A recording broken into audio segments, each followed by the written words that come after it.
Well, we're here at Canadian Music Week at the Aussie BBQ at the Horseshoe in Toronto. Yeah. This is Max from the On Fires. Hi. Thank you for taking the time to talk to us today. My pleasure. How's it all been going?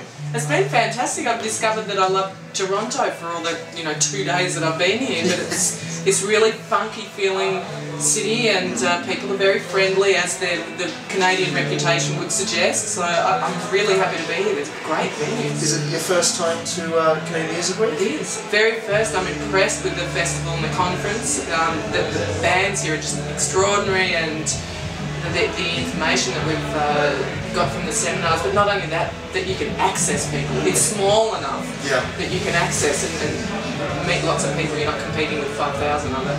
And I love what Sounds Australia have done with the Aussie BBQ. And in fact, that was one of my biggest incentives for coming here. To be accepted by Canadian Music Week was the first thing, and the second thing was to get on the Aussie BBQ. Because what great representation we have, to have a government supporting Australian artists and putting on events like this.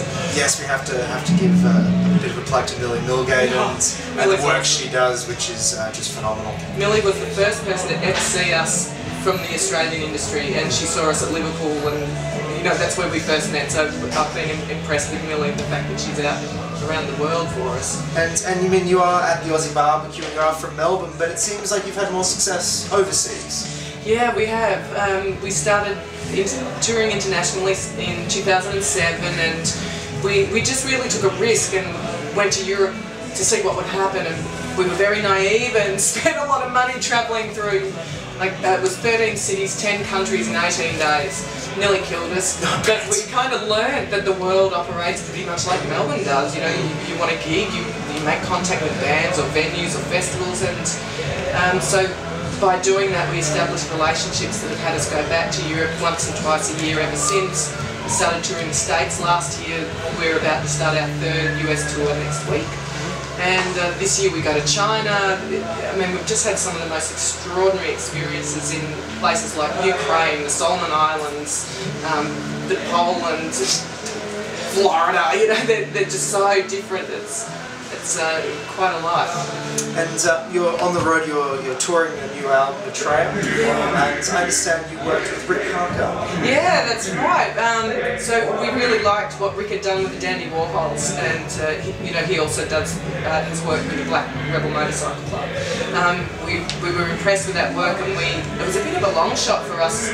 We wrote to him and said, we've got a few weeks in June. By any chance are you free? And he said, that is the best time of the year to catch me, because everybody in LA is gone, it's too hot for them, but I never go anywhere. So he had studio time for us. We went and spent a month with him, and we were really thrilled with the results. It was pretty exciting working with that guy, and bless him, because that album has got us around the world a couple of times again. So it's had some really good indie reviews throughout the States, yeah, we kind of like it. we kind of like listening to it every now and again. It's like, that came out really well. But what we do on stage is different, because that album is kind of really rock. And when we get on stage, we punk it up a little bit. There's a bit more energy that we bring into it that we couldn't capture on the album. A bit of raucousness, and that gives us a lot of pleasure, being raucous and freaking jumping off things and climbing things, and those things that Australian bands are kind of known to do. We really enjoy that. Yes, it is. It seems like a very high energy show. Yeah, it is. I couldn't imagine it any other way. So what is 2011? What's that holding for you on Fires? We'll be on the road for another 10 months.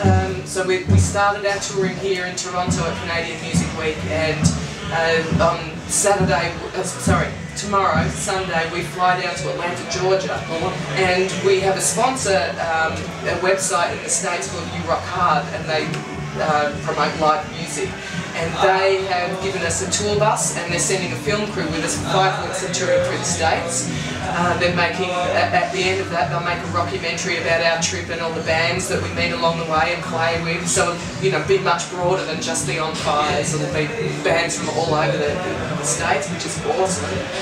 And then once we finish that tour, we're off to China for the first time. So we've got a month in China. We're playing the biggest China festival called Zebra. They get about 400,000 people across 3 days. So we're I can't even imagine what that's going to be like.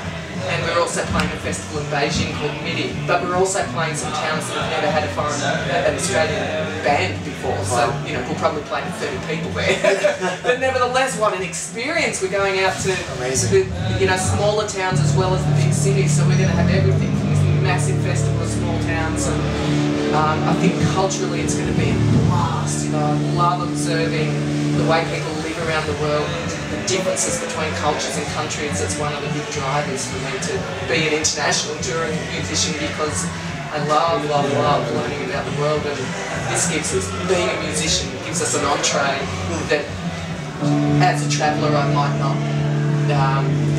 Strangers welcome you into their homes, their events, their lives, their birthday parties, all sorts of things. And it's certainly a unique way to travel. It really is. Yeah, you don't get the tourist experience like people say, did you see the Eiffel Tower when you were in Paris? Not that we've been in Paris, but that's an example. Yes. It's like, no, I saw the back of the sweaty, dark, dank club. That was my experience.